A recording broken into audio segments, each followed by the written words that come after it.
सुप्रभात आप सभी को। मेरा नाम शिवानी मौर्य, मैं केंद्रीय विद्यालय भदोही की कक्षा 8वीं की छात्रा हूँ। आज विशेष कार्यक्रम में मैं आज़ादी का अमृत महोत्सव के अंतर्गत रानी चेन्नम्मा के बारे में आप सभी को बताना चाहती हूँ। आशा है आप सभी को पसंद आए।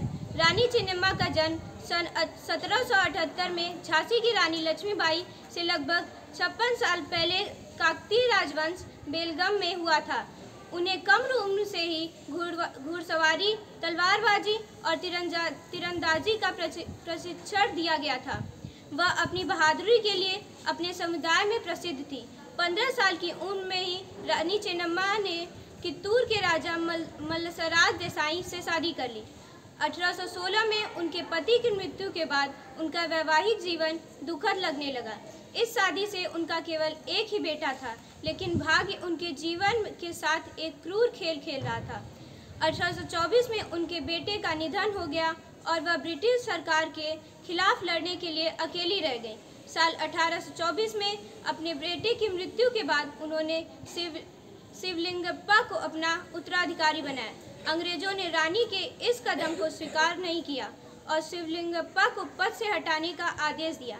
यहीं से कित्तूर रानी चेन्नम्मा का अंग्रेजों से टकराव शुरू हो गया और उन्होंने अंग्रेजों को आदेश स्वीकार करने से इनकार कर दिया। अंग्रेजों की नीति डॉक्ट्रिन ऑफ लैप्स 1848 से 1856 के तहत दत्तक पुत्रों को राज करने का अधिकार नहीं था, लेकिन कित्तूर की रानी ने आदेश को खारिज कर दिया।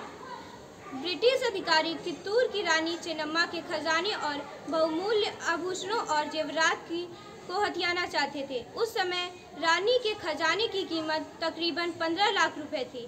इसलिए ब्रिटिशों ने मुख्य रूप से मद्रास नेटिव हॉर्स आर्टिलरी के तीसरे दल के साथ 200 आदमियों और 4 बंदूकों की विशाल सेना के साथ आक्रमण किया। रानी ने चैपलिन के साथ समझौते में बंदूकों को रिहा कर दिया और युद्ध समाप्त हो गया, लेकिन चैपलिन ने धोखेबाजी से और भी सैनिकों के साथ युद्ध जारी रखा। रानी चेन्नम्मा ने अपने लेफ्टिनेंट की सहायता से जमकर युद्ध की, परंतु इसी युद्ध में वो वीर गति को प्राप्त हो गई। धन्यवाद। आपका दिन शुभ एवं मंगलमय हो।